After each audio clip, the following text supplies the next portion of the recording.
Boa noite, pessoal. Boa noite a todos que estão aqui. Para todos também que vão assistir depois, que não possam estar aqui presentes.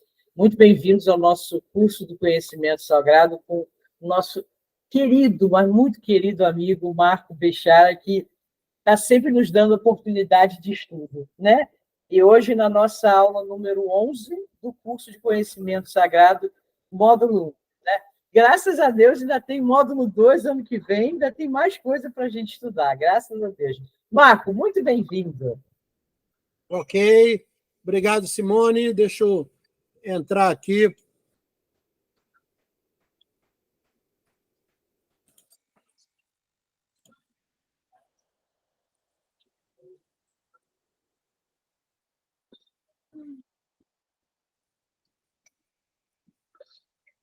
Todos vendo minha tela?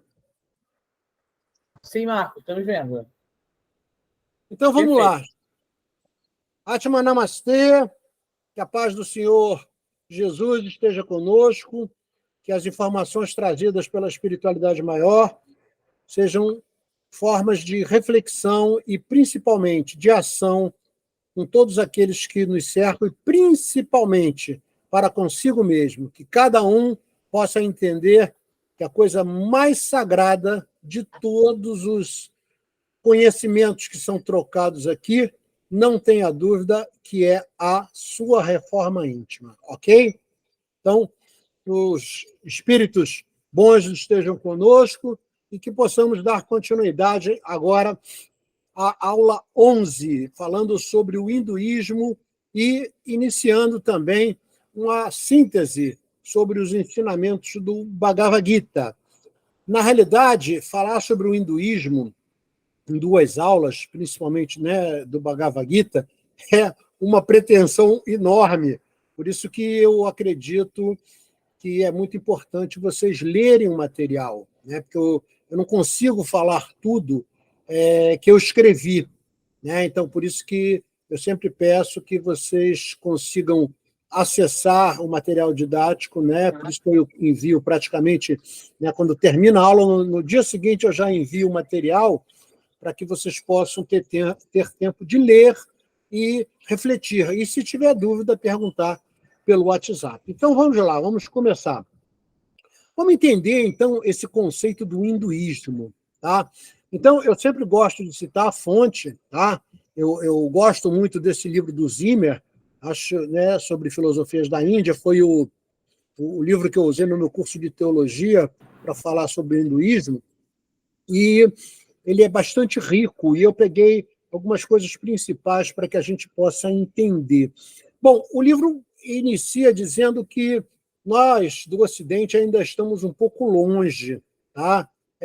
Vamos dizer assim, do grau de desenvolvimento que a Índia trilhou.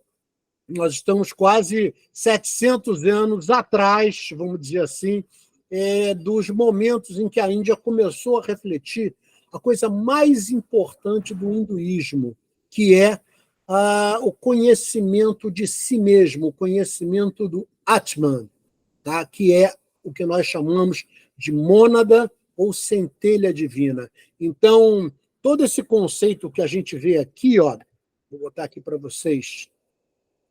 A gente viu isso nos cursos de reforma íntima, a gente viu nos cursos de apometria. Quando eu falei do espiritismo, eu também falei sobre isso.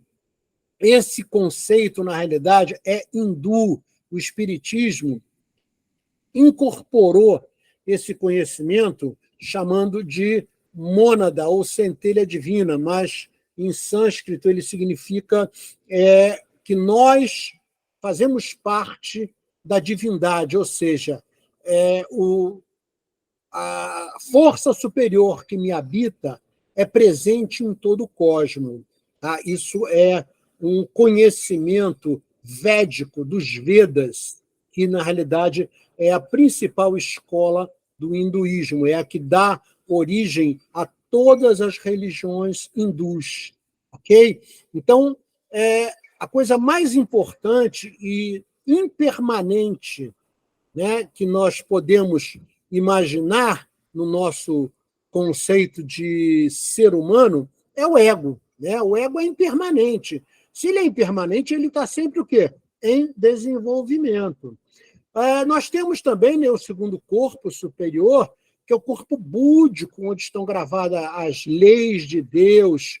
E esse corpo búdico, né, Buda significa o iluminado, também é chamado de corpo crístico, tá? Que tem a mesma raiz de Krishna, tá? Cristo, que significa aquele que é jungido a Deus. Então, este corpo que está aqui em rosa, que é chamado corpo búdico ou corpo crístico, qual é a função dele? A função dele é revelar as leis de Deus e cada vez mais se aproximar desse, vamos dizer assim, dessa centelha divina amarela.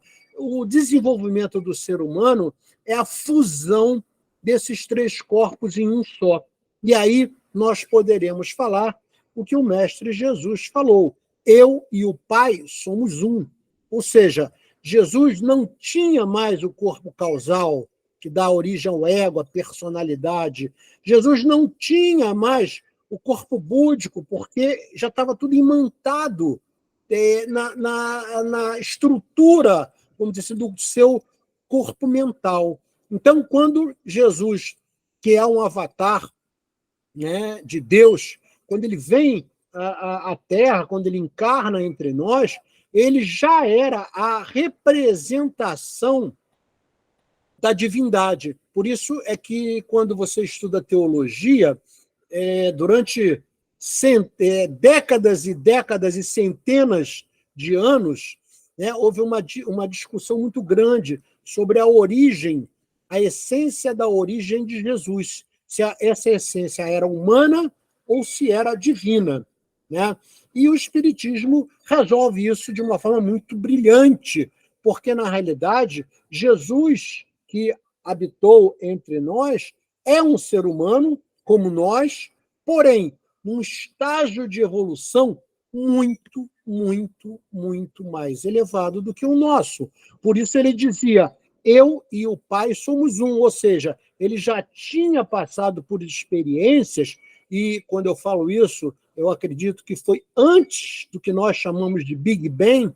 Jesus já era um ser iluminado, Jesus já era um ser que compartilhava na sua essência da centelha divina, ou seja, ele era a centelha divina. Por isso é que os teólogos, durante centenas de anos, ficaram numa discussão enorme para saber a essência de Jesus, se era divina ou se era humana. E, na realidade, são as duas, tá certo?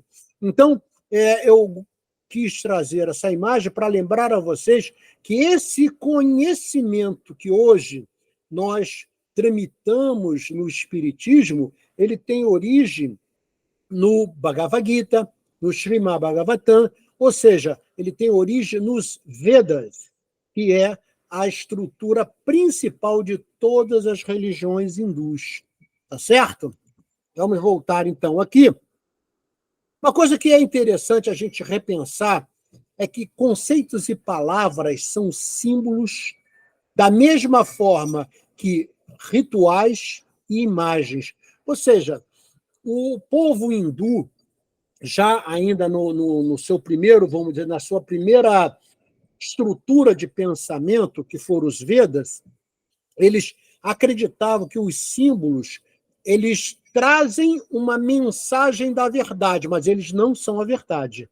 Então, não confunda. Por exemplo, na Umbanda, um ponto riscado é uma forma de fazer uma invocação a uma determinada energia, a uma determinada falange que atua em determinados objetivos específicos, né? Então, quando você começa a ver, vamos dizer assim, Joana de Ângeles, né, nessa estrutura que, através da pena de Divaldo, ela nos traz com muita propriedade dessa área psicológica, a origem de quase 99% do que Joana de Ângeles nos ensina através da pena de Divaldo são de origem védica, tá certo? O próprio budismo que nós fizemos as 2 aulas passadas, na realidade, nasceram do conhecimento védico. A gente vai ver,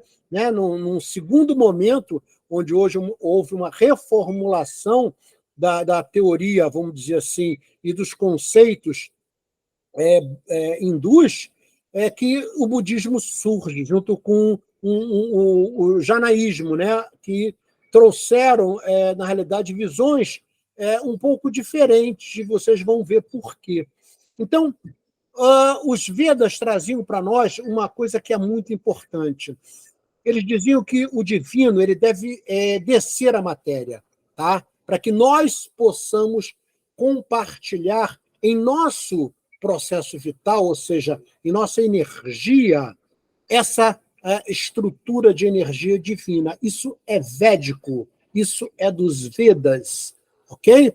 E se você perguntar qual é a descoberta mais importante da estrutura do conhecimento, porque Veda também é conhecimento, né? que vai à origem depois para o latim de gnose, mas tudo está ligado a esse conceito que é a religião e a filosofia de vida mais antiga do planeta.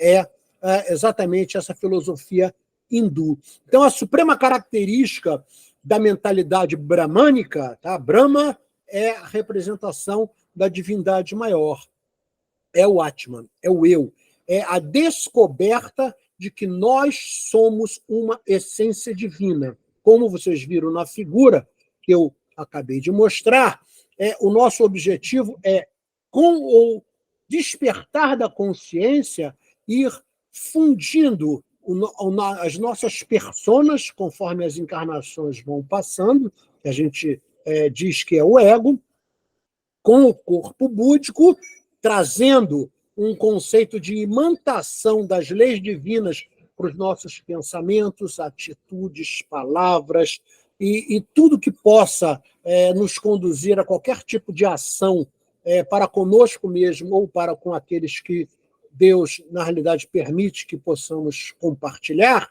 esse relacionamento, esse conceito é védico. Então, os Vedas trazem esse conceito do Atma, que nós somos uma centelha divina, que nós somos, na realidade, né, um conceito bramânico, segundo os Vedas, ou seja, nós temos a essência de Deus, porém, não somos Deus. Né? É como se nós comparássemos o mar com uma gota. Nós somos uma gota do mar. Somos feitos da mesma essência do oceano inteiro. Só que o oceano inteiro, todos os oceanos, poderia, numa metáfora, ser comparado a Deus. E nós seríamos essa pequena gota. Temos a mesma essência, só que numa escala, né, bem diminuta. Tá certo? Então, a gente começa a ver que todo esse conhecimento védico que a gente hoje consegue entender tem como principal pressuposto esse conceito do Atman, que é imutável. Ele é permanente, ele não muda. Então, quando Jesus falou, vós sois deuses, tudo que faço podereis fazer e muito mais, na realidade, ele se referia à nossa essência. Porque, realmente, se você olhar para a estrutura do Atman, ele é divino.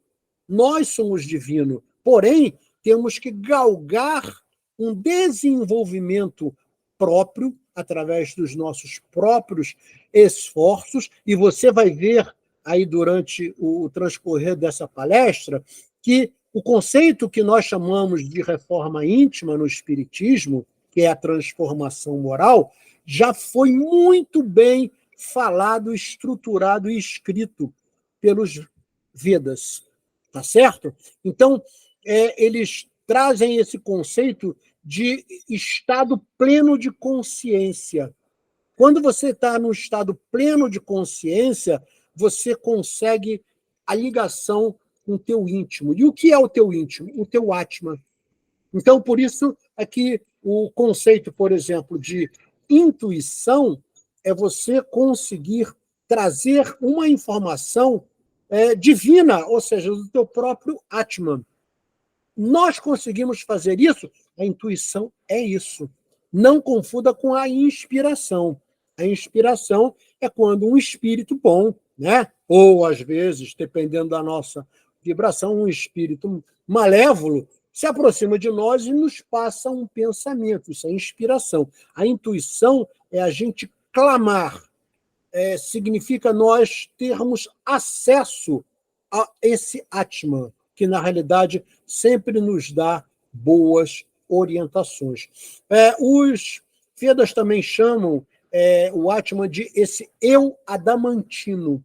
Vocês devem lembrar dessa palavra adamantio, que é o que o Wolverine, lembra do Wolverine? Né? A estrutura dele, né, dos ossos, foi feito de adamantio. Então, o diretor lá que fez esse filme, ele foi buscar lá nos Vedas, né, esse conceito, porque adamantio é um material mitológico. Ele é fictício, ele não existe, né, pelo menos no nosso planeta. Né? Pode ser que ele tenha uma estrutura atômica em outros planetas, né, que, na realidade, não fazem nem parte do nosso sistema solar, mas esse adamantio, ou seja, esse eu adamantino, significa que ele é puro, indestrutível, totalmente permanente, ele não muda, tá certo? Por quê? Porque ele é perfeito. Né? Então, algo que é perfeito, se você acrescenta algo ao que já é perfeito, aquele algo continua inalterado. Se você tira algo daquilo que já é perfeito, aquele algo continua inalterado. Então, acrescentando ou retirando qualquer coisa do que é perfeito, ele continua sendo perfeito. Esse conhecimento é védico. Aí você fala, puxa, Marco, tem muita coincidência com o que a nossa querida Joana de Ângeles nos traz. Claro, porque isso é um conhecimento milenar dos espíritos. E os Vedas já traziam essa informação. Tá certo? Então, olha o que eu falei para vocês, que, na realidade, os Vedas sempre primaram por uma transformação e não apenas a informação. Ou seja, se você aprofundar os estudos do conhecimento védico, você vai ver que eles dizem que a informação por si só ela é muito boa, mas ela não transforma. O que transforma é o próprio esforço daquela pessoa tentando fazer, né, o domar das coisas que são impermanentes, que é a sua mente, é o seu ego. Então, todo esse conhecimento que nós tratamos, por exemplo, na reforma íntima, a origem é védica. Então, eles dizem que essa mudança tem que ser uma mudança radical na estrutura humana. Tá? Isso é uma renovação. Aí você lembra de Paulo, né, que dizia que o homem velho tinha que morrer para renascer o homem novo. Então, isso também é védico. Então, veja que os grandes conhecimentos espíritas, ou evangélicos, ou de Jesus, já tinham sido descritos de forma muito estrutural, muito fundamentada pelos Vedas, tá certo? Então, é bastante interessante você entender um pouquinho mais sobre a filosofia hindu, porque ela tem traços estreitos com praticamente todas as religiões. Todas as religiões, principalmente as ocidentais, na realidade, vão buscar no conhecimento védico a sua estrutura de maior relevância, tá certo? E se você também comparar, o conhecimento védico ele é muito próximo dos filósofos antigos, né? Até dos pré-socráticos. Tá? Aqui eu cito Pitágoras, Platão, né? Os estoicos, Epicuro, os seguidores, né, de Plotino, e todos os pensadores neoplatônicos, né? Ou seja, depois de Platão. Tá certo? Todos eles, quando trazem um conhecimento com profundidade, você pode ter certeza que esse conhecimento já foi estruturado e bem analisado pelos Vedas. Ok? Então, eu acho muito importante, eu tive oportunidade de estudar o Srimad Bhagavatam e o Bhagavad Gita num templo Hare Krishna, ali na ali no pé da subida do Alto da Boa Vista, ali ainda é Barra da Tijuca, onde eu estudei durante alguns anos, né, o Bhagavad Gita e o Śrīmad Bhagavatam, onde eu pude contemplar todo esse conhecimento que me acrescentou muito na minha visão espírita, tá certo? E, posteriormente, esses conhecimentos sagrados, eles foram, sim, estruturados e descritos por Santo Agostinho, tá? O mestre Eckhart, né, que é outro fantástico que trouxe esses conhecimentos, né, reavivando, e o próprio Schopenhauer. Muita gente acha que o Schopenhauer só se dedicava a relações filosóficas e música, né? Não, ele tinha um conceito de religião muito arraigado, e religião sob a ótica do relegere, não do religare. Lembra? A Igreja Católica tentou nos vender que o conceito latino de religião era religare, né? Até porque o imperador Constantino queria que as pessoas viessem para a igreja, né? E a igreja se torna, na realidade, posteriormente, né, a religião oficial de Roma. Então, ele traz um conceito, né, ele contrata pessoas especializadas para fazer essa deturpação, alterando o conceito de religião original de Cícero. Cícero, né, que posteriormente é replicado, né, por Immanuel Kant, na Idade Média, trazia que o conceito de religião verdadeiro é relegere, ou seja, você tem que reler, olhar para dentro de si, ativar a sua intuição do teu Atman para poder começar a sua transformação. Tudo isso que eu estou falando tem origem nos Vedas. Então, veja como é importante, quando você estuda, né, com mais profundidade, né, as religiões orientais. Como a gente viu no budismo, né, o budismo nasceu dentro da filosofia védica, tá certo? A gente vai falar um pouquinho mais à frente aí. Então, essa exigência de transformação é a coisa mais importante que todo ser humano encarnado deve fazer, tá? Segundo os Vedas. Então, o problema que ocupa é produzir uma espécie de transformação alquímica da alma. Olha a forma como eles se referem. Tá? Por que da alma, Marco? Porque a alma, na realidade, é o espírito encarnado. A alma retrata a persona, a alma retrata o ego, tá certo? Então, não é uma transmutação do espírito, é uma transmutação da alma, porque o espírito, em sua essência, é divino. Lembra que eu falei? Se você acrescentar ou tirar algo do que é perfeito, ele não se altera. Então, a alma, sim, a alma se altera. A alma tende a melhorar. Então, eles chamam isso de transmutação. Tá? Esse termo, que hoje é utilizado por muita gente, também é védico. Tá? Então, eles traziam um conceito que, para que você conseguisse isso, você tinha que ser discípulo de alguém. Tá? Alguém que já tivesse essa possibilidade, não só de te ensinar, mas principalmente de fazer você viver essa transformação. Tá? Então, eles diziam que a alma é escravizada, na realidade, a cada samsara, pela roda do samsara, que são as reencarnações. Então, isso traz um conceito de se livrar, se libertar da ignorância e das imperfeições humanas que a alma traz consigo. Porque, lembrando do Espiritismo, nós nascemos simples e ignorantes. Lembra? Então, veja a consonância do conhecimento védico com o Espiritismo. Tá? Isso não é coincidência. Né? Os espíritos que trouxeram essas informações, né, para o Espiritismo, pelo compêndio, né, que estruturou Kardec, na realidade são espíritos que já estão encarnados aí, né, há milênios, sempre trazendo. Então, quando você pega, por exemplo, Moisés, antes de trazer o conceito do Deus único para os hebreus, ele foi Akhenaton.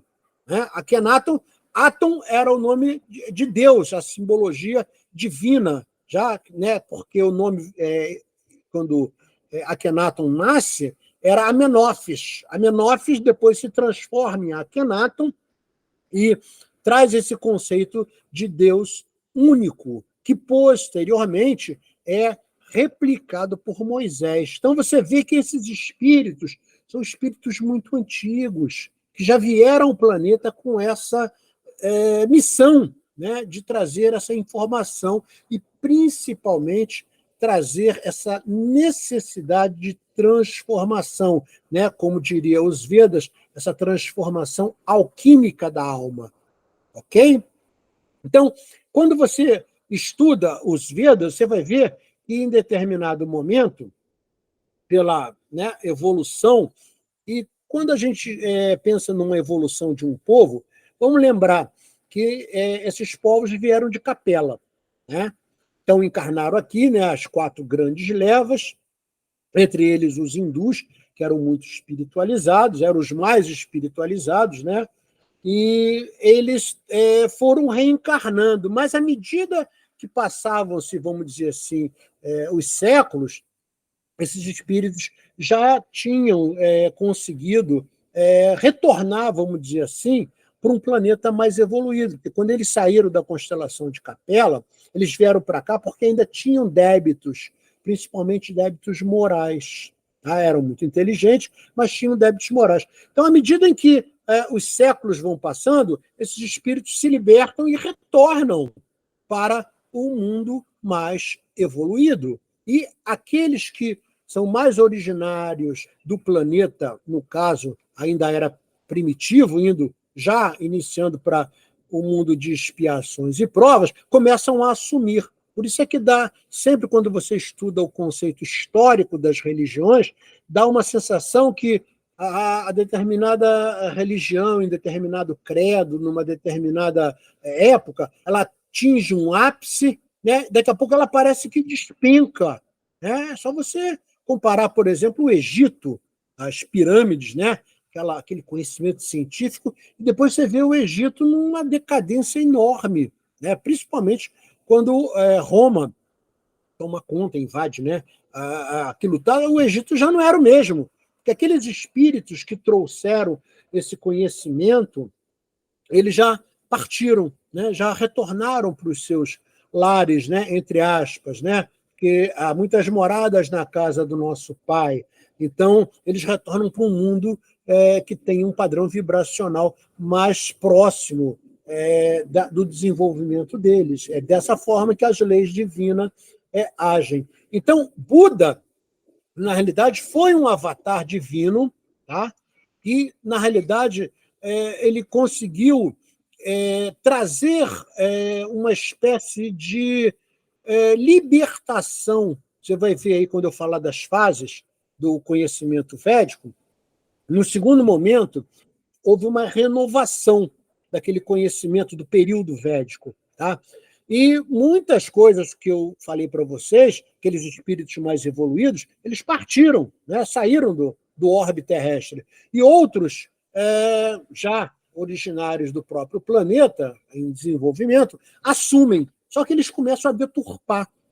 Então, quando eles começam a deturpar, o nosso querido Mestre Jesus, que sempre esteve por trás de todos os grandes avatares que vieram a este planeta, ele envia exatamente Siddhartha Gautama para se desvincular daquelas coisas que estavam sendo deturpadas do conhecimento védico. Por isso é que você olha, né, a gente viu isso quando estudou o budismo não tem conceitos de reverência a Deus nenhum. Por quê? Porque, principalmente no período que houve uma renovação, eles trouxeram assim, uma gama infinita de deuses. Né? Se você olhar na internet aí, eles dizem que são em torno de 340 milhões de deuses hindus. É óbvio que não é tudo isso, né? Mas eram muitos deuses. E o que é um deus para um hindu? É uma força. Se você fizer um paralelo, por exemplo, é igual você comparar, por exemplo, com os orixás da Umbanda. né? Então, o pessoal fala, tem Ogum, tem Oxóssi, tem e o pessoal personifica isso. Só que essas entidades, entre aspas, elas não são personificadas. Nós é que precisamos personificar, dar uma imagem para poder entender. Elas são energias divinas. Então, os deuses que, na realidade, o panteão hindu nos trouxe durante, né, milênios de anos, na realidade, eram energias divinas, mas que acabaram assumindo conceitos corpóreos, né? Então, as pessoas começaram a dar nome, começaram a dar estrutura material, ou seja, corpos, para aquelas energias que eram divinas. É igual os orixás, né? Quando você fala Ogum, aí todo mundo associa Ogum a São Jorge. Mas, na realidade, Ogum é uma energia, não é uma persona, não é um personagem. Oxóssi, mesma coisa, Oxum, a mesma coisa. É para vocês terem um paralelo aí. Então, o que a gente vê é que os Vedas, eles dentro da sua filosofia, eles fizeram, vamos dizer assim, uma literatura muito rica. Tá? As Upanishads, tá? Que trouxeram orientações dos valores morais que deveriam ser, vamos dizer assim, atentados para essa transformação alquímica da alma. Tá? Então, isso é importante porque, lembrando aí, fazendo um paralelo, em outra época, ou em outra região, vamos dizer assim, no Ocidente, os gregos estavam se libertando daquele conceito de olhar o mundo de forma externa, lembra? Os gregos, principalmente os antes de Sócrates, ou pré-socráticos, eles estavam muito preocupados com o universo em si. E, a partir de Sócrates, eles começam a olhar para dentro de si, ou seja, o universo interior. Isso também aconteceu na Índia. Então, aquele conceito de olhar para o mundo, né, que os hindus chamam de lokas, que são os mundos, eles, na realidade, tomaram uma nova consciência de olhar para dentro de si. Daí a importância do Atman. Vocês estão começando a entender como a filosofia hindu é importante, até para que você possa entender a origem das coisas espirituais e, principalmente, da doutrina espírita. Então, o homem passa a se voltar para o seu íntimo. Ele começa a olhar para dentro de si, sabendo que a coisa mais importante é essa transformação. E aí surge o quê? A yoga. Yoga, na raiz sânscrita, ela tem a mesma formação do yud, tá? Que é aquele que é jungido a. Então, a yoga, ou a raiz yud, é aquela forma que você consegue, vamos dizer assim, moldar na sua alma para que você comece a se unificar ao Atma, ou seja, a essência divina. Então, a yoga passa a ser muito importante para os Vedas. E eles têm formas, vocês vão ver aí, de entender a yoga de uma forma, às vezes, de concentração, uma forma de devoção. Essa yoga que a gente vê de asanas com posições difíceis, tá? Ela é muito mais, vamos dizer assim, ocidental do que a estrutura da yoga védica. Que a yoga védica é a junção, é a possibilidade de transformação do seu interior para você se unir a Deus. Pechara, você está falando de reforma íntima. Na realidade, isso está lá nos Vedas. Olha que coisa bacana. Então, de acordo com o conhecimento védico, tudo que é impermanente, ou seja, tudo que perece, não vai te conduzir a nenhuma atitude ou pensamento real. Eles são maiá, eles são ilusórios. Que, na realidade, todos esses conceitos maiá, que são conceitos fantasiosos que nós criamos através dos desejos, por isso que, lembra, o Buda, né, que foi Siddhartha Gautama, dizer que a gente deveria se livrar dos desejos, porque o desejo ele traz um conceito sensorial, ele traz o conceito de olhar alguma coisa e querer. Isso não é bom. É só lembrar de Jesus. Se o teu olho te atrapalha, arranca teu olho para conquistar, né, a realidade. Então, quando a gente começa a olhar sobre essa ótica, você vai ver que Jesus trazia, ou trouxe melhor, todo o conhecimento védico, só que de uma forma mais simplificada. Tá? Daqui a pouco eu vou botar um vídeo aí de 12 minutos, que você vai poder ver uma comparação entre Jesus e Krishna. Tá? Puxa, são dois avatares? São. Muita gente pensa que são o mesmo espírito. Não são. Tá? Krishna é um avatar, tá? Inclusive ele é um avatar de Vishnu, tá? Que é vamos dizer assim, a perfeição da vida dentro da filosofia hindu, e o Cristo, né? Que é o Cristó, que foi personificado para nós como Jesus, é um outro avatar. Então a gente vai ver a forma que o Paramahansa Yogananda nos traz, que é muito interessante. Então, fica aí para vocês essa, vamos dizer assim, reflexão da importância do conhecimento védico, né, dos hindus, para que você possa realmente aprofundar o seu conhecimento, ok?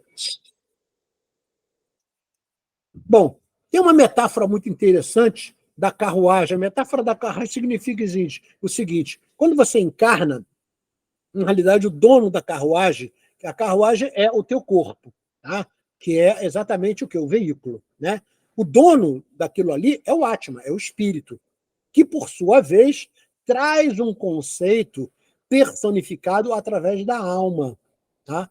Então, ele chama esse conceito, tá, de fusão para que haja o desenvolvimento. Então, quando você estuda os Vedas, você não consegue evoluir só com as coisas espirituais. Você tem que estar no corpo. Tá? Isso o Espiritismo também nos ensinou. Isso está lá atrás. Os Vedas já falavam sobre isso.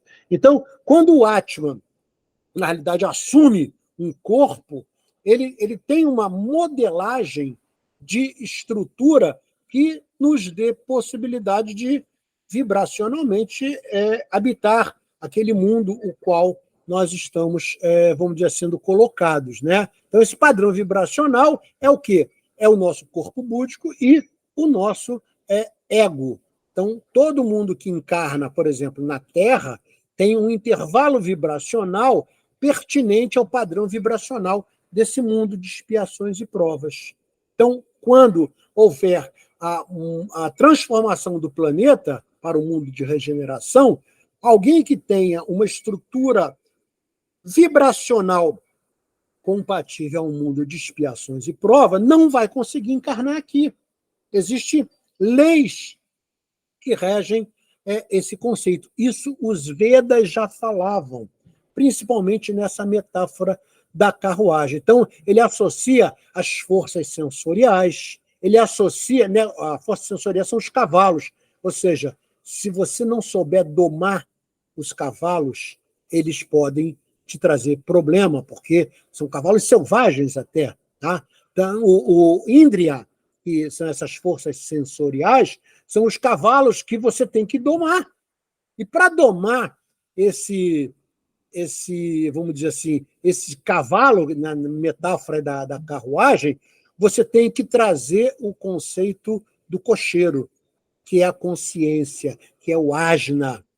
Então, o que correlaciona, por exemplo, o nosso corpo búdico na estrutura energética do ser humano é o ajna, porque o ajna é que traz o conceito da consciência, do discernimento intuitivo. Então, veja que bonita metáfora que os hindus trazem, né, nesse conceito da carruagem, que é replicada, por exemplo, no Bhagavad Gita, né, quando Arjuna recebe como o seu quadrigueiro, né, aquele que vai conduzir a sua quadrígua, né, lá na batalha, que a gente vai falar daqui a pouco, é Krishna que está ali, que acaba aconselhando ele. Então, essa metáfora é belíssima. Tá? Leiam com calma, porque ela é muito interessante e ela traz exatamente muitas coisas de Joana de Ângeles, né? Ou seja, Joana de Ângeles vai se reportar a esse conhecimento para trazer todo esse conceito psicológico que nós conhecemos. Bom, eu fui buscar nessa série apologética. Apologética é uma palavra que é usada na teologia para dizer que o que une todos os credos chamava-se apologia. Isso hoje em dia nem se usa mais, tá? Mas eu tenho esse livro da série apologética que traz vários credos, né? Então, olha aqui, ó, por exemplo, esse volume, que é o volume 5, ele tem os credos afro-brasileiros, tá? A fé do Ramá, aqui não é do Ramás, não, tá? Hará, o hinduísmo, tá? Ele fala sobre a Igreja Apostólica, o mormonismo, e por aí vai. Tem outras, né? Os outros volumes trazem outras religiões. Então, eu fui buscar nele uma coisa muito bacana, falando sobre o hinduísmo. Bom, ele abre dizendo que é a religião mais antiga da humanidade, né? Não devemos nos furtar de pensar e lembrar que os hindus eram os mais religiosos, os que tinham um conhecimento mais, vamos dizer assim, aprofundado sobre o conceito de religere espiritual. Os egípcios eram os mais inteligentes, mas os mais espiritualizados eram os hindus, né? A outra leva eram os arianos, que na realidade formam o povo hindu europeu, que eram os mais ignorantes, porém com credo também bastante. E o povo hebreu, que eram os mais revoltados, os mais orgulhosos. Por isso que Jesus nasce lá. Se Jesus tivesse nascido, por exemplo, na Índia, ele não teria dado o exemplo que nos deu. Por quê? Porque a Índia iria aceitar, a Índia não ia crucificar Jesus. Tá certo? Então, vale a pena você pensar sobre essa estrutura que move a espiritualidade, trazendo conhecimento para o planeta como um todo.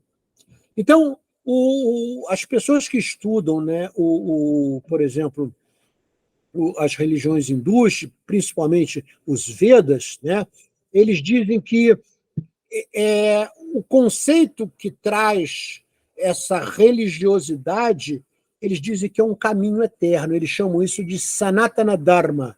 Tá? Dharma é compromisso. Tá? E o Sanatana é um conceito de religião eterna. Então, esse Sanatana Dharma, segundo os hindus, que é uma palavra em sânscrito, é o conceito da religião que não muda. E aí, lembrando, religião sobre a ótica de Cícero, de relegere, de olhar para dentro de si e entender a necessidade de transformação. Ok? Então, os hindus também, eles veem como cilada a roda de Sansara, que é esse ciclo autorrepetitivo que, na realidade, os espíritos demoram para poder se livrar, por exemplo, às vezes, de um defeito. O próprio Emmanuel, né, tem um depoimento que ele disse, ele foi, na realidade, na época de Jesus, né, um senador romano, Publius Lentulus, que ele disse, né, num dos livros aí, que Chico traduziu com muita propriedade, que ele levou em torno de 700 anos para se livrar do orgulho. Então, veja você, Emmanuel, que é um espírito que hoje está encarnado, né, em São Paulo, aí deve estar aí com uns 18, 19 anos, né? Daqui a pouco a gente vai começar a ouvir o nome de alguém que, na realidade, é Emmanuel, né? Que está reencarnado com um nome, né, de uma pessoa que a gente não sabe ainda quem é, mas eles repetem os erros. Então, por exemplo, uma pessoa que tem um vício de bebida nessa vida, é bem provável que já tenha 2 ou 3 encarnações atrás com esse mesmo vício. Então, nós somos muito rebeldes para nos libertar dos grilhões, dos defeitos morais e dos nossos vícios, né? Principalmente os vícios que nos prejudicam, que nos tiram ou nos alteram o estado de consciência. Né? Uma pessoa que bebe, por exemplo, né? Ela fica com estado alterado de consciência e, se você pudesse olhar, por exemplo, o ajna dela, ele fica embotado.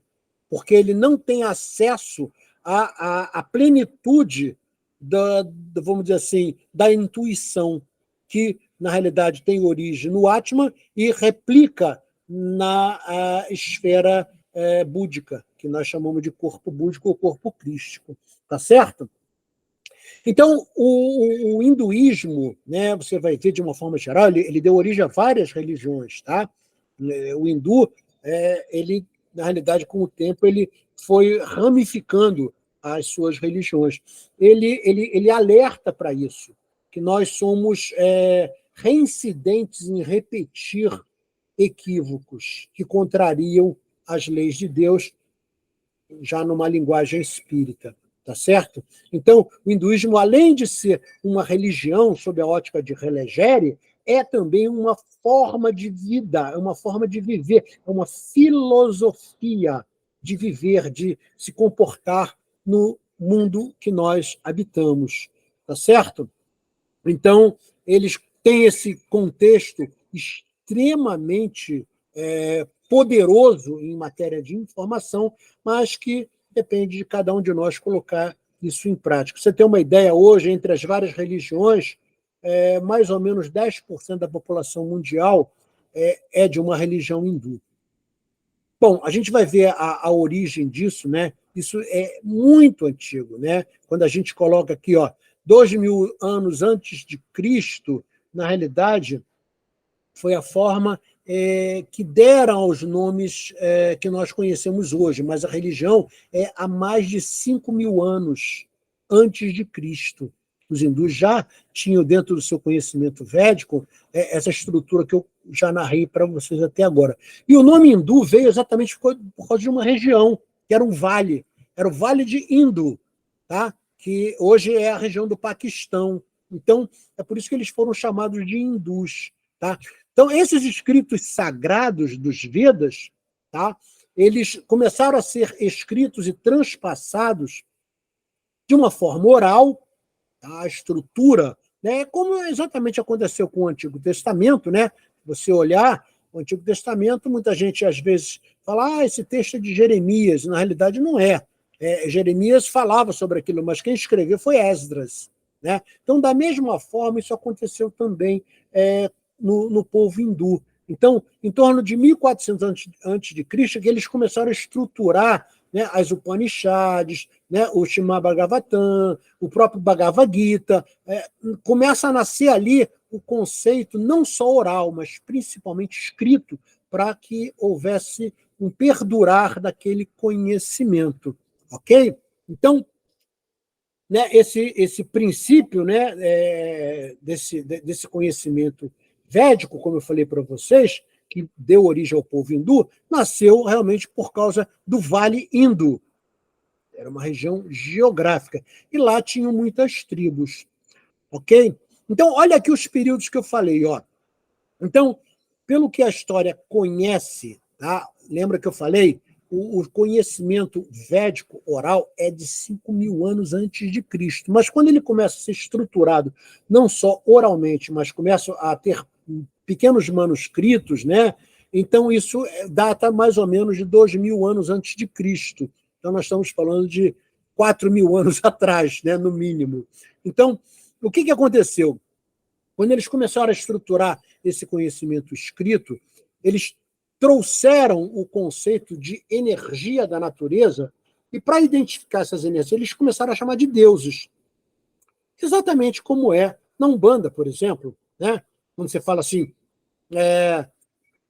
Oxóssi, é o deus da mata, entre aspas, né? A energia que rege as matas. Ogum, né? A energia da vontade, né? Tanto é que Ogum está ligado ao plexo solar, principalmente, porque é o conceito de energia, de vontade, de realização.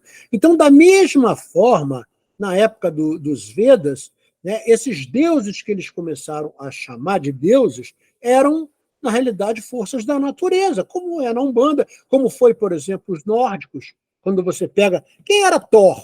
Lembra? Quando você estuda mitologia nórdica, Thor era o deus do trovão, né? Era uma energia divina. Então, esses conceitos são muito parecidos, variando de povos e regiões. Tá? Então, eles associavam como deuses essas forças da natureza. E olha o período que eu falei aqui, tá? Lembra? Muitos espíritos que estavam aqui nesse período já retornaram lá, né, para os seus mundos mais evoluídos. E aí outros dão continuidade ao que começou aqui nesse período védico. Então, houve um período de reforma. Esse período de reforma, ele denegriu bastante o conhecimento védico. Daí, Jesus harmoniza, né, que deveria enviar um avatar, e envia Siddhartha Gautama como Buda, o iluminado, para que ele pudesse desvincular esse conceito de dependência de Deus, Deus disso, Deus daquilo, Deus daquilo. Então, quando você, né, só lembrar as nossas aulas do budismo, o Siddhartha Gautama, quando se torna o iluminado, quando se torna o Buda, ele não tem nenhum conceito de devoção a nenhum Deus. Por quê? Porque ele precisava romper com esse laço. Ele nasce no conhecimento védico, mas ele rompe com esse laço. Tá? Da mesma forma, tá? Mahavira, que é também conhecido como Jaina, ele funda o jainismo. E tanto o jainismo quanto o budismo, eles florescem como religiões distintas dentro do hinduísmo. Puxa, Marco, eu pensei que o hinduísmo era uma coisa só. Não, dentro do hinduísmo, conforme ele foi evoluindo, começaram a haver outros credos que tinham, vamos dizer assim, uma certa independência. O budismo rompe completamente. Então, se você olhar e lembrar das aulas do budismo, o que torna você um iluminado é a sua transformação. O conhecimento é védico, tá? Mas você não precisa ficar acendendo vela, você não precisa ficar clamando por nenhum Deus para você melhorar. É você que é o protagonista da sua melhora. Tá? Então, nesse período também, teve uma coisa boa. Eles fizeram o conceito da trindade hindu, que trazia Vishnu, Shiva e Brahma. Então, depois eu vou passar essas duas alterações que eu vou mostrar para vocês agora, eu vou passar no grupo para vocês entenderem. Então, o que é a trindade do hinduísmo? É a Trimurti, que junta Vishnu, que significa a luz e a vida. Shiva, que é o oposto, é as trevas e a aniquilação. Shiva é a destruição. Então, existe um conceito, se você olhar esotericamente falando, no Oriente, né, o conceito, quando você olha aquelas duas faces do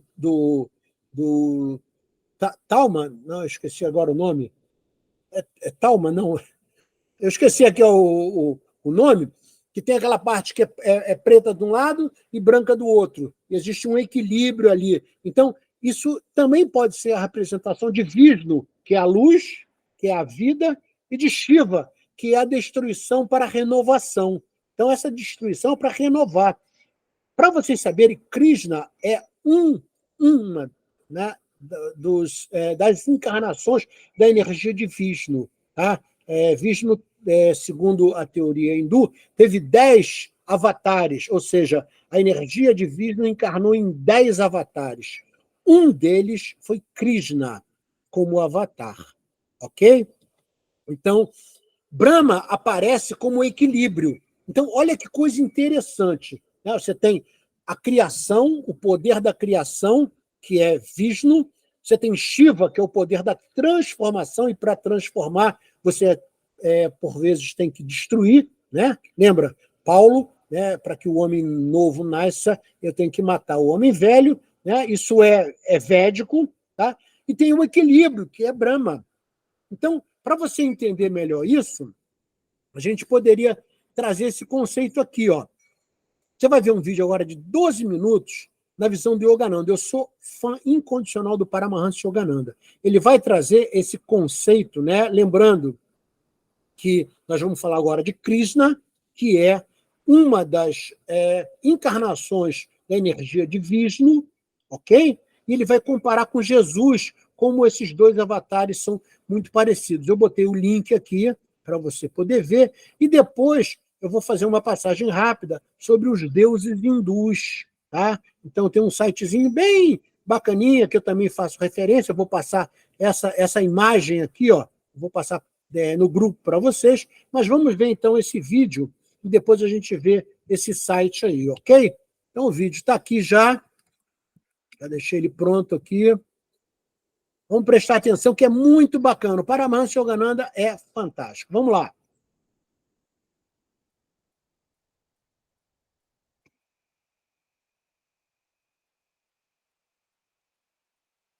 Uma experiência com Jesus e Krishna. Anos atrás, quando eu vivia e ensinava em Boston, fiquei certa vez tão ocupado que me esqueci de Deus durante 3 dias. Isso é o Só de Yogananda pensar falando. que eu continuaria assim foi intolerável. Preparei-me para fazer as malas e ir-me embora da América. Nesse momento, porém, um estudante deste caminho chegou e pediu para meditar comigo. Ao sentarmos-nos ali, em meditação, comecei a rezar: Senhor, amo o teu trabalho aqui na América, porém amo mais a ti do que ao trabalho e, se é para esquecer-me de ti neste país, vou-me embora. Internamente, ouvi a voz de Deus: o que você quer? Em um impulso, disse, e gostaria de ver Krishna e Cristo, com todos os seus discípulos. No mesmo instante eu os vi, em um mar dourado, tão claramente como estou vendo vocês, e curvei-me diante deles em reverência. Momentos depois, porém, minha mente começou a duvidar. Isso não é real, pensei. Então, orei de novo: Senhor, se a visão é verdadeira, permite que o outro devoto neste aposento também a veja. Meu amigo, de repente, exclamou: ó, Krishna e Cristo em um mar dourado. Então, uma nova dúvida surgiu: não seria apenas transmissão de pensamento? Mas, assim que essa ideia cruzou minha mente, a voz de Deus disse: quando eu partir, o aposento se encherá com a fragrância do lótus e todos os que entrarem aqui notarão. Cada pessoa que depois me visitou naquele aposento infalivelmente perguntava: que estranho perfume de flores é este que estou sentindo? Para a maioria de seus seguidores, Cristo existe como uma figura ideal, a respeito de quem leram na Bíblia. Mas para mim é muito mais que isso. Ele é real. Uma vez, há 8 anos, ele veio sozinho e meditou comigo a noite toda. Naquela ocasião, tive uma visão do eremitério. Muitas outras vezes eu o vi em visões e com ele conversei. E esse mesmo Cristo você também pode ver. Cristo e Krishna, avatares da verdade única. Mestre é alguém que refinou sua consciência para receber e refletir perfeitamente a luz de Deus. O sol brilha igualmente sobre um pedaço de carvão e um diamante, mas só o diamante reflete a luz solar. A luz de Deus também brilha igualmente em todas as fases da vida, mas em algumas o reflexo é mais forte que em outras. O homem de realização reflete plenamente a luz divina. Todo ser humano é essencialmente uma alma, coberta pelo véu de Maya. Por meio da evolução e do esforço próprio, o homem abre um pequeno orifício no véu. Com o tempo, aumenta o orifício cada vez mais. À medida que a abertura se alarga, a consciência se expande, a alma começa a manifestar-se. Quando o véu é completamente rasgado e removido, a alma revela-se em sua totalidade. Esse homem tornou-se um mestre, senhor de si mesmo e de Maya. Deus não criou as grandes almas de modo especial. Elas se tornaram mestres por seus próprios esforços. Tiveram que trabalhar e lutar pela libertação, exatamente como o resto da humanidade está lutando para chegar à luz da liberdade espiritual. Em algum lugar, em alguma época, encarnações divinas como Jesus Cristo e Jadava Krishna desenvolveram a estatura espiritual que as predestinou nascerem como avatares. Livres das compulsões kármicas do renascimento, esses seres regressam à Terra só para ajudar na libertação da humanidade. Embora livres, os seres divinos representam, por ordem de Deus, seus papéis humanos na aparente realidade da vida terrena. Eles têm suas fraquezas, lutas e tentações, e assim, por meio da batalha justa e do comportamento correto, alcançam a vitória. Dessa maneira, mostram que todos os homens podem e devem ser espiritualmente vitoriosos sobre as forças que os impedem de perceber sua inata unidade com Deus. Um Cristo e um Krishna criados perfeitos por Deus, sem o mínimo de esforço pessoal por sua evolução, apenas fingindo lutar para superar suas provações na Terra, não poderiam servir de exemplo aos homens que estão sofrendo. O fato de os grandes seres também já terem sido mortais, e mesmo assim, terem vencido, torna os pilares de força e inspiração para a humanidade desorientada. Saber que os avatares divinos, para se tornarem perfeitos, já tiveram de passar pelos mesmos tipos de provas e experiências humanas porque passamos nos dá esperança em nossa própria luta. Conhece-se um mestre de realização divina por suas obras espirituais. Dentre elas, os milagres não são a mais importante. Alguns dos milagres que Cristo realizou podem ser reproduzidos, de outro modo, pelos cientistas contemporâneos. E quanto ao aspecto espiritual, o próprio Cristo disse: quem crê em mim também fará as mesmas obras que eu faço, e fará obras maiores que estas. Milagres dos quais vocês apenas ouviram falar eu vi serem realizados, muitas vezes, pelos mestres, mas não é esse o critério da grandeza deles. O poder de fazer milagres chega com naturalidade aos que conhecem Deus, porque estão sintonizados com suas leis cósmicas. Entretanto, quem se apegar a milagres perderá a Deus. Só Ele deve ser a meta de nossos corações.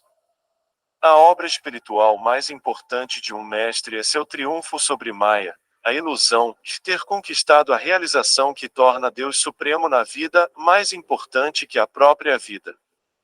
Cristo realizou seu maior milagre quando consentiu em sofrer na cruz, dizendo: Pai, perdoa-os, pois eles não sabem o que fazem. Ele poderia ter retaliado com seu poder espiritual e ter se salvado. Sua vitória o imortalizou como um exemplo para a posteridade. Se ele pôde sobrepor-se à sua consciência mortal para expressar a divindade, outros homens podem fazer o mesmo. Às vezes, mede-se a manifestação de Deus na vida dos seres divinos pelo bem quantitativo e qualitativo que eles fazem. Mas as grandes almas que manifestam Deus em plenitude também estão unidas a Ele. Por isso, é impossível fazer comparações entre os mestres, ou avatares, e uma tolice tentar, porque, estando em união com Deus, são todos a mesma coisa, todos eles são iguais diante dele. Para mim, porém, Krishna e Cristo pairam acima de todos. Pela grandeza de seu amoroso sacrifício, Cristo influenciou o mundo inteiro.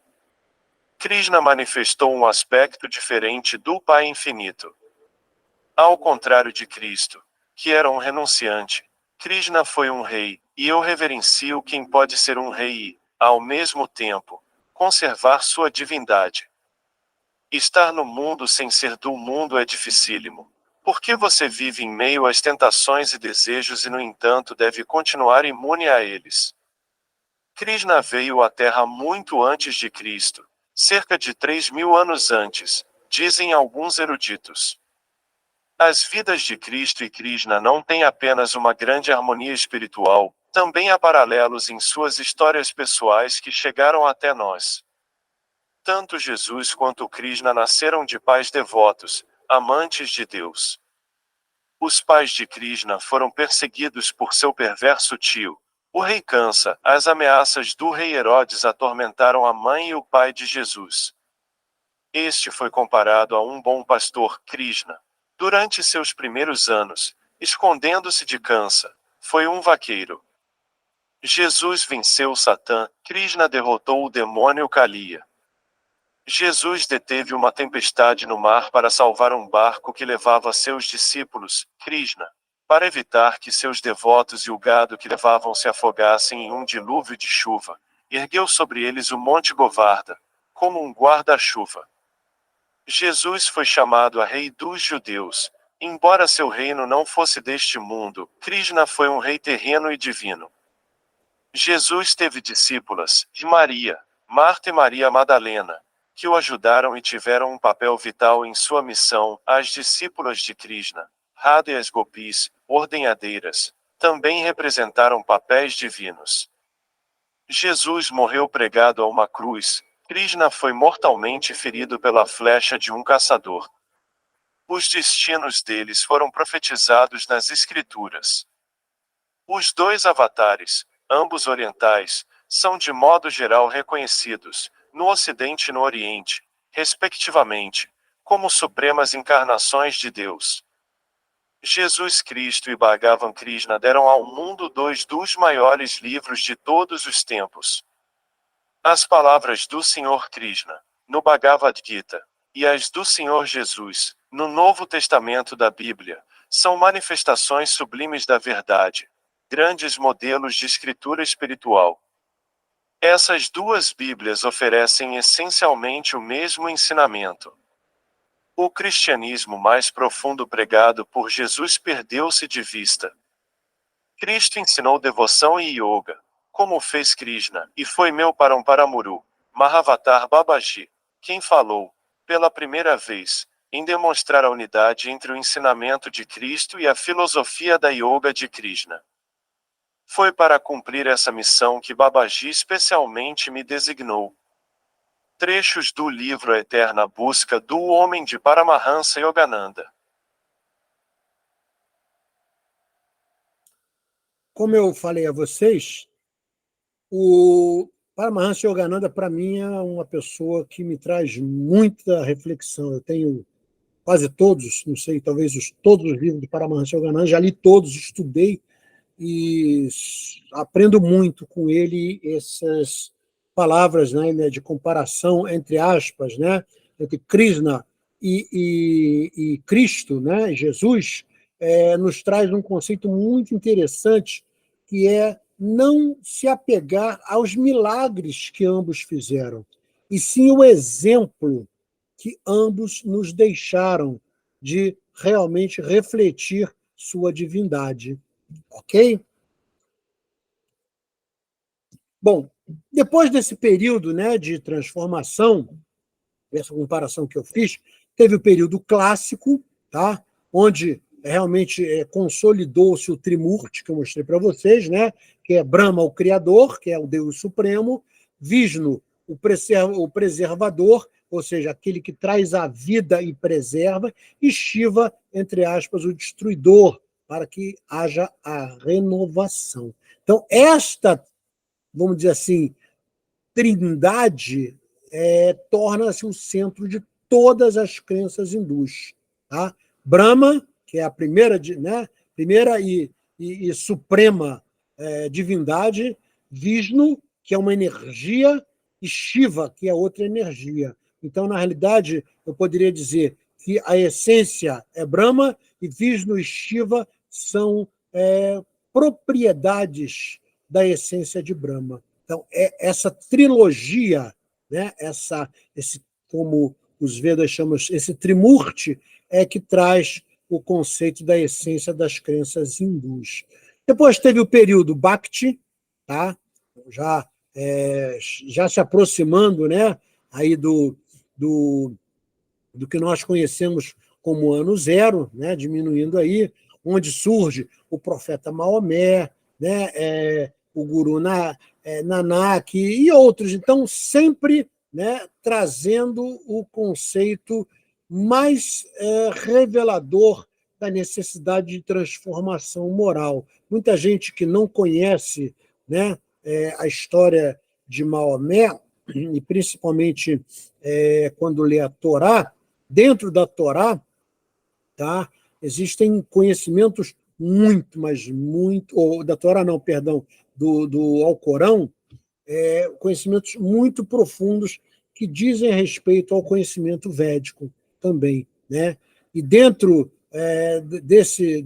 do Islã, existia uma seita, tá, que trazia o conceito praticamente do conhecimento espírita, acreditando em reencarnação e por aí vai. Tá? Então, Jesus, que está sempre por trás de tudo, como a gente falou, desde de 2 aulas atrás, ele está sempre planejando avatares que possam vir e passar realmente a verdadeira mensagem necessária para a nossa transformação.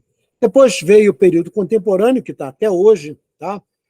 Onde você tem aí algumas religiões, né, das crenças hindus, né, tendo o Trimurti como base principal. Então, você poderia dizer que o jainismo e o budismo, que surgiram na mesma época, o sikhismo, o próprio Hare Krishna, tá?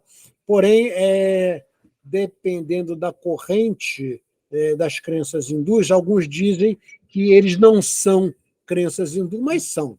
Tá? Eles surgiram da mesma gnose, do mesmo Veda, do mesmo conhecimento dos Vedas. Tá?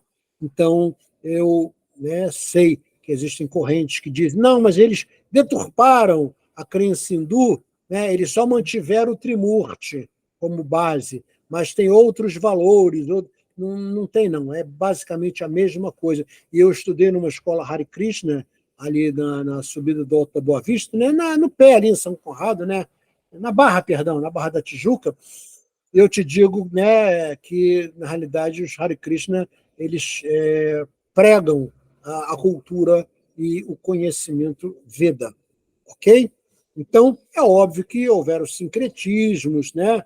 E tem uma brincadeira que ele fala que a única coisa que une todos esses credos hindus é que a vaca é sagrada e ela não pode ser morta. Mas é uma piada que é feita aí. Bom, a gente vai ver que essas crenças hindu, né, através do conhecimento Veda, são muito, vamos dizer assim, próximas ao espiritismo. Então, o conceito de karma, tá? De reencarnação, que eles falam que é a roda de Sansara, o princípio da não-violência, principalmente pregado por Siddhartha Gautama, né? O Moksha, tá? O Moksha, que é a libertação do Sansara. Tá? O sistema de castas surgiu não só naquele período, no segundo período, que houve uma renovação, onde eles começaram a entender que determinadas pessoas já tinham um predestino, né, de se tornar, vamos dizer assim, empregado, o outro já era guerreiro, e tinha alguns, que eram os brahmanes, que já eram sagrados, religiosos. Eu vou mostrar para vocês a pirâmide das castas, que, apesar de ter sido proibido em 1947, se não me engano, pela Constituição da Índia, né, existe até hoje. Tá certo? Então, só para lembrar, os Vedas têm 4 livros sagrados: o Rig Vedas, o Sama Vedas, o Yajurveda e o Atharva Veda. Tá? E em cada Veda desse tem 4 seções. Tá? Brahmansas, os Sahitas, os Aranyakas e as Upanishads. Então, você vai reparar que tem uma estrutura muito próxima entre os 4 Vedas. Tá certo? Então, esses escritos vão conter toda a essência da fé hindu, né? Os rituais, a descrição das divindades e por aí vai. E como eu falei das divindades, né, que foram, na realidade, sendo acrescidas, eu vou mostrar para vocês um site, aí tem o endereço. Vou passar rápido, só para depois vocês poderem ver, né, onde ele fala exatamente dos deuses e deusas mais cultuadas no hinduísmo e o seu significado. Então, aqui depois eu peço que vocês leiam, né? Aqui, ó, Brahma é o Deus Supremo, tal. Aí vem a imagem, tá? Da representação da figura de Brahma. Aí vem Shiva, tá? Que é o Deus da renovação, e para renovar tem que destruir primeiro. Depois vem Vishnu, tá? Que é o restaurador do universo, o qual reencarnou 10 vezes. Uma dessas encarnações veio através do avatar Krishna. Aí, Krishna significa, a essência da palavra em sânscrito, é aquele que é azulado. Né? E aí vem Parvati, tá? que é considerada a mãe do hinduísmo, tá? A deusa da fertilidade. O Saraswati, tá? Que é considerada a deusa da sabedoria, tá tocando uma citra, né? Lakshmi, tá? Que é a deusa indiana da prosperidade, da riqueza, da fertilidade. Tá? Então, você vai reparar que esses conceitos estão ligados a coisas da natureza, das energias. Tá? Vem Kali, que é a deusa do tempo, né? E a gente vive hoje o período de Kali Yuga, que é o período mais denso, porque nós tivemos que chegar a um período muito denso, que é o Kali Yuga, que a gente vive nesse momento, para que houvesse a transformação do próprio planeta. Então, isso também já estava escrito nos Vedas, né? Eles chamam os mundos, né? Que são padrões vibracionais, de lokas. Tá? Então, a representação de Kali, e o próprio Krishna. Então, tá? Ganesha, Rama. Então, o site é bem interessante, vale a pena vocês darem uma olhada, tá? Hanuman.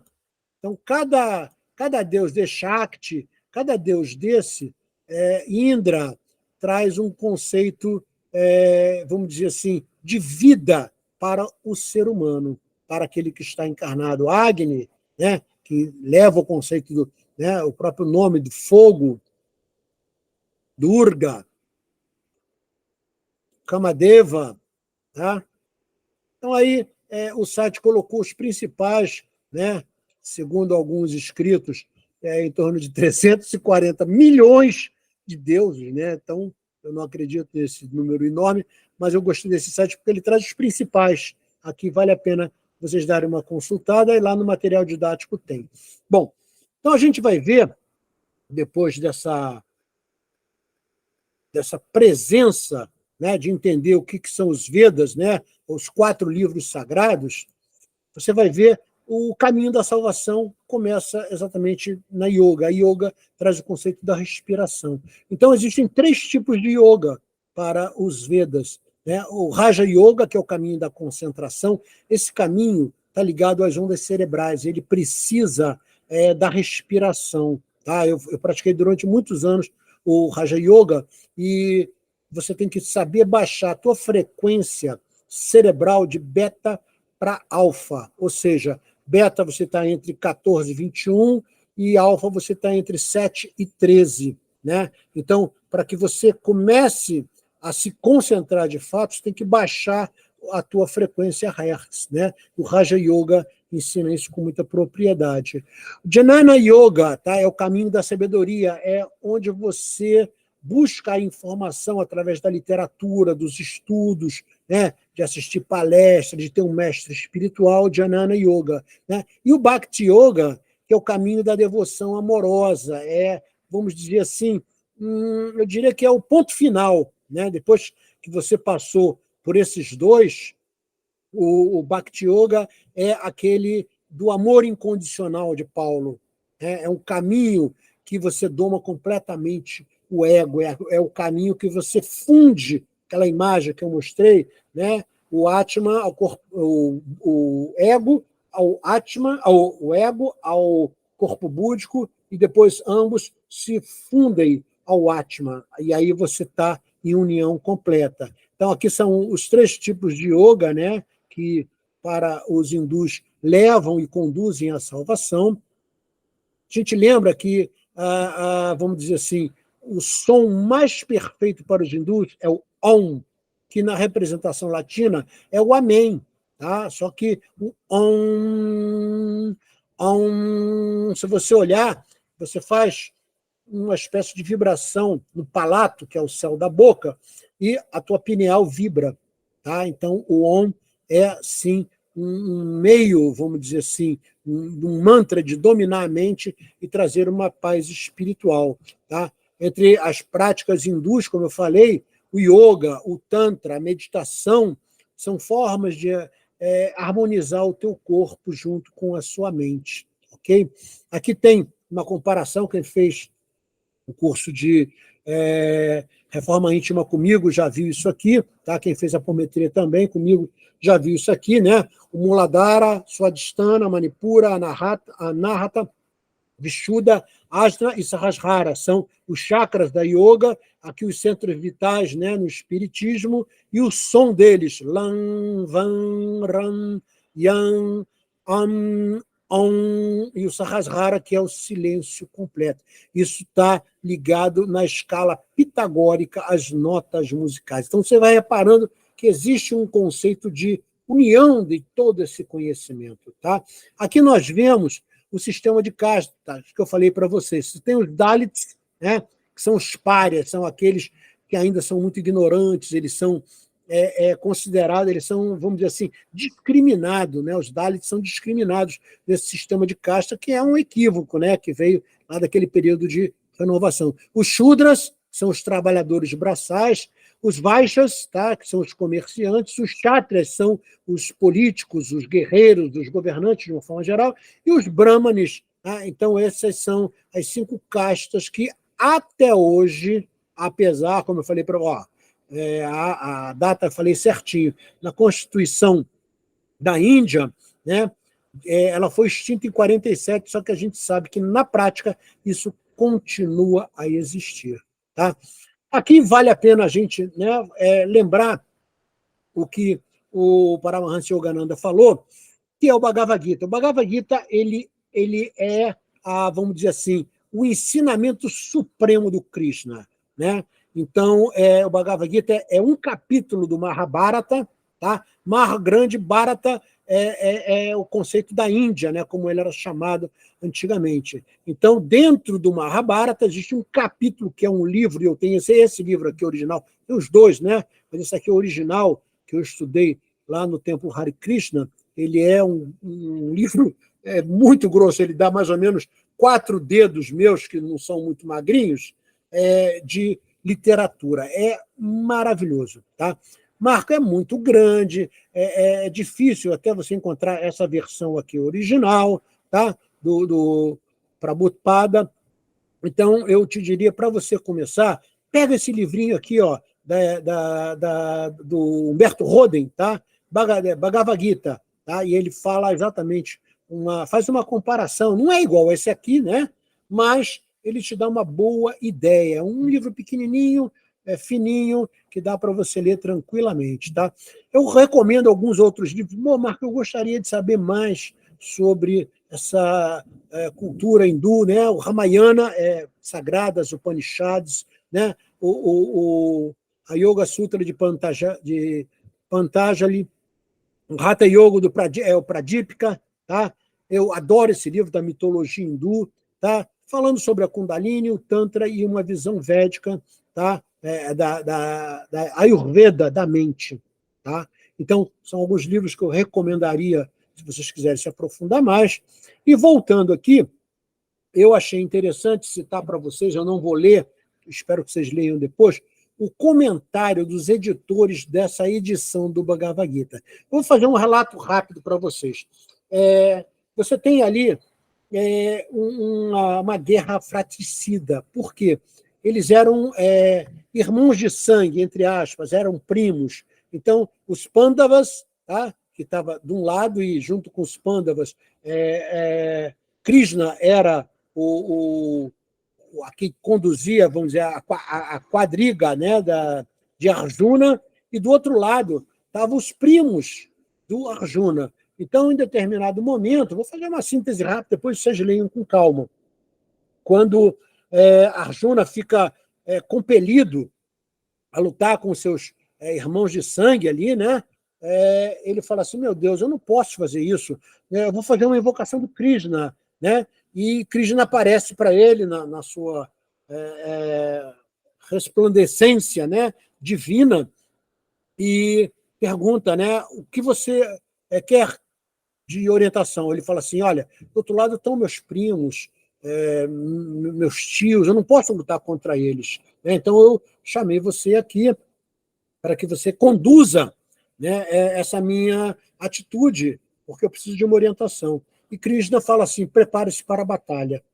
E ele fica completamente estarrecido. Ele achou que, né, por ser uma divindade, iria dizer, não, você deve se tentar dialogar com eles. Não, ele fala para a batalha. Humberto Roden, né, vou dar uma das visões desse conceito, diz que essa batalha é a batalha que todo ser humano trava dentro de si mesmo. Quem são teus primos? Aqueles que estão muito próximos de você. É o teu orgulho, a tua vaidade, a tua inveja, a tua paixão pelas coisas mundanas. Tá? Isso é uma forma de interpretar que Humberto Roden traz. Mas aqueles que são mais, vamos dizer assim, ortodoxos no conceito hindu, dizem que isso realmente aconteceu. Essa batalha aconteceu, tá certo? E os Pandavas, eles fizeram, né, como Krishna era uma divindade, ele falou assim, olha, o que vocês querem de mim?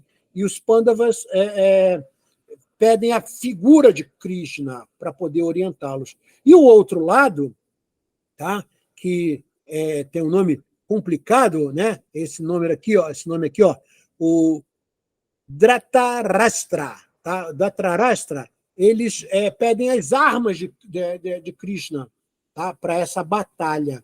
Então, tudo isso teve uma origem ali de ciúme, orgulho, maldades que ocorreram, tal, para chegar a esse ponto. E eu não vou contar aqui, né, porque eu acredito que vocês devem ler pelo menos o livrinho fininho do Humberto Roden. Tá? Eu narro aí o pressuposto que é descrito pelos editores dessa edição do livro, que é muito interessante, eu acho que vale a pena vocês lerem, e eles chamam a atenção que a meta principal do conhecimento que é travado no Bhagavad Gita é Krishna.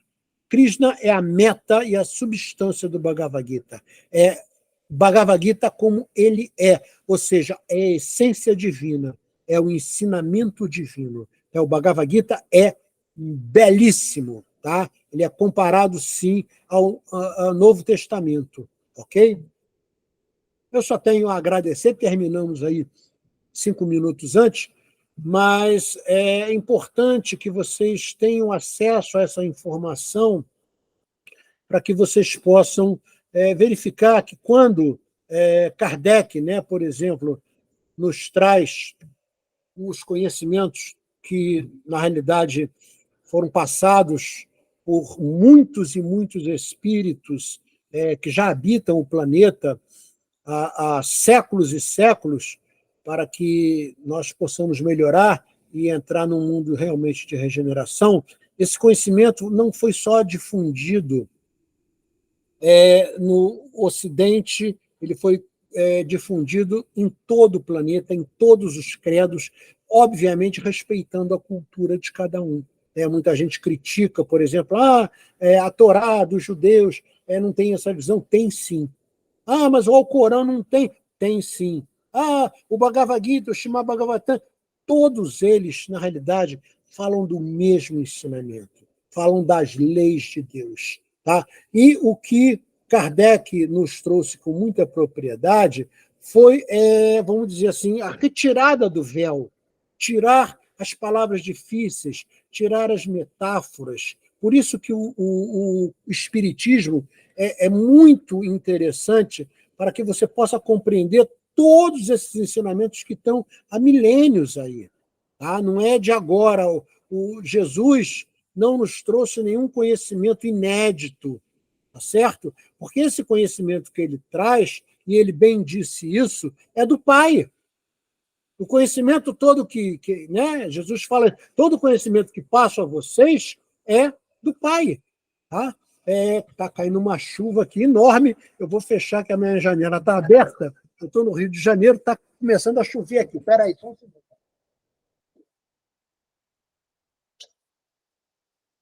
Pronto. Todo esse conhecimento, na realidade, é milenar, são das leis de Deus, são as coisas que nós temos que aprender para que possamos nos transformar, ok? Então, vamos parar aqui a apresentação, parar a apresentação, pronto, voltamos aqui, e eu só tenho a agradecer a vocês que estiveram comigo, Na próxima aula, no próximo encontro nosso, nós vamos aprofundar o conhecimento do Bhagavad Gita. Hoje foi uma visão geral, e na próxima aula, eu já vou passar o material amanhã mesmo, para que vocês possam fazer a leitura, e isso vai acontecer na nossa última aula desse ano. O ano que vem já começamos de uma forma muito bacana, que é a geometria sagrada. Vamos entender, vão ser 2 aulas sobre a geometria sagrada, a primeira de uma forma geral e a segunda sobre a geometria sagrada com os cristais, que é muito interessante você começar a militar nessa área, porque tem realmente, os cristais têm uma partícula que recebe comandos. Tá? Não é à toa que o Vale do Silício, por exemplo, todos os grandes processadores, todos os grandes chips são feitos de partículas de cristais, porque o cristal recebe comando. Existe uma relação de conectividade entre a mente que prolifera, ou faz a inoculação de um padrão vibracional, isso é captado por cristais. Então, os cristais, por exemplo, eles recebem comandos. Se eu olho para um cristal e falo para ele dissipar toda a energia densa de um determinado ambiente, ele faz isso. Então, nós vamos poder falar dessa geometria sagrada, como é que essa geometria vem desde lá de Platão, os 5 instrumentos que Platão trouxe sobre a geometria sagrada, depois o conceito ligado a essa geometria, ao som, de Pitágoras, por exemplo. Então, está tudo ligado, tá certo? Eu só tenho a agradecer e passo a palavra a Simone, agradecendo a cada um de vocês. Atma Namastê, que a paz de Jesus esteja no coração de cada um de vocês. Obrigado, Simone. Obrigada, Marco. Obrigada por tudo. Gente, uma boa semana, um bom mês a todos. Boa noite. Nos Lá vemos embaixo. agora. Boa noite, obrigada. Obrigada a todo mundo. Beijo no coração de todos vocês. Um abraço. Tchau, Boa gente. noite. Obrigada.